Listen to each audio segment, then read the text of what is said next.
नमस्कार दोस्तों।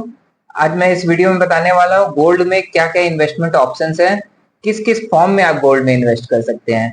और एंड में मैं आपको बताऊंगा अपना कि मुझे क्या अच्छा लगता है, उसके पीछे की मैं आपको रीजनिंग भी बताऊंगा कि क्यों आपको उसी फॉर्म में आपको रखना चाहिए अपना गोल्ड। अगर आप मेरे चैनल पे पहली बार अगर आ रहे हैं तो चैनल को सब्सक्राइब जरूर कर लें और वीडियो को लाइक भी कर दें। तो फ्रेंड्स चलिए आपको हम वीडियो में आपको बताते हैं दो फॉर्म में आप गोल्ड में इन्वेस्ट कर सकते हैं, या तो डिजिटल फॉर्म में या तो फिजिकल फॉर्म में।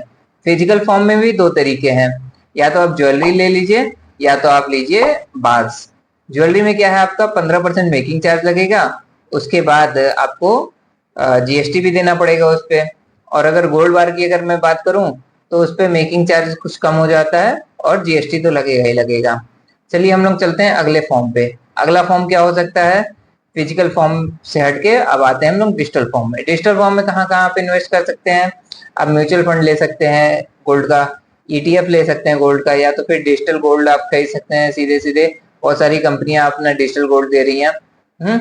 और आप क्या कर सकते हैं, आप इन्वेस्टमेंट कर सकते हैं एसजीबी में, सॉवरिन गोल्ड बॉन्ड। ठीक है। इस बार का जो बजट आया है उसमें तो एकदम दिमाग ही खराब हो गया लोगों का।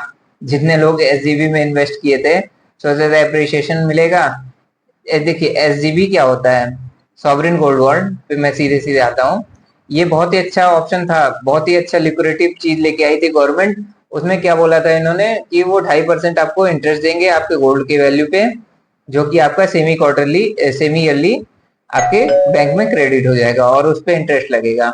अगर ओवरऑल अगर लॉन्ग टर्म कैपिटल गेन अगर एसजीबी से अगर आपको होता है, जैसे कि मान लीजिए आपने निकाल लिया पैसा 5 साल के बाद, तब आपको क्या लगता था, आपको उस पर कोई टैक्स नहीं देना पड़ता था, एग्जेम्प्ट की कैटेगरी में आता था।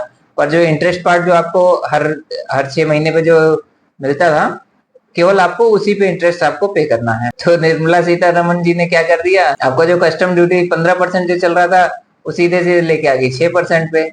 तो आप समझ लीजिए कि उससे क्या इंसेंटिव कम हो गया। एसईबी का प्राइस कैसे कैलकुलेट होता है, उस 3 महीने वो जो एक क्वार्टर का, स्टार्टिंग ऑफ द क्वार्टर, आखिरी के क्वार्टर और मिड ऑफ द क्वार्टर के तीनों प्राइस का एवरेज बन जाता है, सोवरेन गोल्ड बॉन्ड का प्राइस हो जाता है। अब इस पे टैक्स भी लेके आ गए हैं, 12.5% फिक्स टैक्स है। और इस पे अब पहले तो बहुत लोग मुझे काउंटर करते थे कि एसजीबी में मैं इन्वेस्ट करूंगा। अब तो ये नियम आने के बाद तो बहुत सारी चीजें खत्म हो गई, और हमको तो लग रहा है गवर्नमेंट भी इंसेंटिव खत्म करना चाहती है एसजीबी की तरफ से। गवर्नमेंट का ये दाव बहुत महंगा पड़ेगा गवर्नमेंट को, कि वो बैकिंग भी देंगे और 2.5% इंटरेस्ट भी देंगे। तो चलिए हम आपको समझाते हैं कि अगर मैं तो स्टार्टिंग से ही मैं एसजीबी के खिलाफ था। क्यों था, देखिए हम लोग गोल्ड में इन्वेस्टमेंट कब करते हैं, जब हमको कोई ना कोई सिक्योरिटी चाहिए होती है। और अगर मेरा एसजीबी अगर कहीं से अगर डिफॉल्ट कर गया तो इसका मतलब सरकार डिफॉल्ट कर लेगी सीधे सीधे। तो आप ये समझिए ना, एसजीबी में इन्वेस्ट करना ही बहुत बड़ा रिस्क था। वो इन्वेस्टमेंट मेरी जीरो होनी तय थी, अगर सरकार खत्म हुई तो इन्वेस्टमेंट भी मेरा खत्म। और गोल्ड आदमी उसी टाइम के लिए बचा के रखता है अपना, कि वेनेजुएला वाला हाल अगर हुआ तो कम से कम गोल्ड रहेगा, तो उससे हम लोग कुछ ना कुछ अपना खर्चा पानी चला लेंगे। ठीक है, गोल्ड ये सोच के आदमी इन्वेस्टमेंट करता है गोल्ड का। बहुत सारे फिन इन्फ्लुएंसर भी आपको अप्रिशिएट करते हैं कि डिजिटल गोल्ड में डालें। डिजिटल गोल्ड तो बेकार चीज है, मत डालिए उसमें पैसा। आपका कोई कंफर्म ही नहीं है कि पैसा आपका कहाँ जा रहा है, क्या हो रहा है, वो गोल्ड से बैकिंग कर रहे हैं कि नहीं कर रहे हैं। यहाँ तो सरकार का ही नहीं फिक्स है कि सरकार जो आरबीआई आपका एसजीबी ले रहा है उतना बैकिंग वो दे रहा है कि नहीं दे रहा है। तो आप इन प्राइवेट कंपनीज में आप मत ही इन्वेस्ट करिए। मेरा तो कहना है सबसे अच्छा चीज है आप फिजिकल गोल्ड लीजिए। फिजिकल गोल्ड में आपको भले लग रहा है मेकिंग चार्ज, कम से कम मेकिंग चार्ज आप कह के आप पहन तो सकते हैं। मान लीजिए आपने चेन ले लिया अपने लिए, अपने बच्चों के लिए अंगूठी ले ली, ठीक है ना, रिंग्स ले लिए, इसी टाइप की चीजें आपने ले ली, तो फिजिकल फॉर्म ऑफ गोल्ड लीजिए। आपको मैं एक बहुत ही अच्छा तरीका बताता हूँ, ये 15% भी आपको अपना अगर बचाना हो उसके लिए, उसमें आप क्या कर सकते हैं कि आप मार्केट में आप फैला दीजिए खबर कि अगर किसी को भी अपना गोल्ड अगर सेल अगर करना हो तो वो मुझसे डायरेक्ट कर सकता है। पूरे मार्केट में नहीं, अपने फ्रेंड सर्कल में, अपने रिलेटिव्स के सर्कल में फैला दीजिए।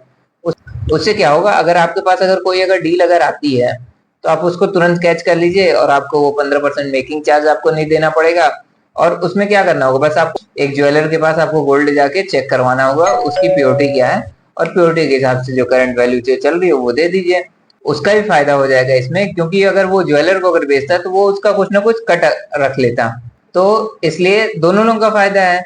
और धीरे धीरे चल के आपका अगर 10% से ज्यादा अगर आपके पोर्टफोलियो का जा रहा है तो वहीं पे आप रुक जाइए। मैं तो आपको यही सलाह दूंगा। तो म्यूचुअल फंड, ETF, आपका डिजिटल गोल्ड, ये सारे चीज कैंसिल हो जाते हैं, सब बेकार चीज है। ठीक है ना? फिजिकल फॉर्म में रखिए। हाँ, आगे चल के जैसे कि मान लीजिए आप अपने खुद ज्वेलरी के फॉर्म में रख सकते हैं, कुछ आप गोल्ड के बार के फॉर्म में रख सकते हैं। तो 10% ज्यादा मत रखिएगा आप। ठीक है? तो वीडियो कैसा लगा आपको मुझे जरूर आप कमेंट सेक्शन में बताइए। और अगर चैनल को सब्सक्राइब नहीं करके रखा है तो जरूर से सब्सक्राइब कर लीजिए। ठीक है फ्रेंड्स, बाय बाय।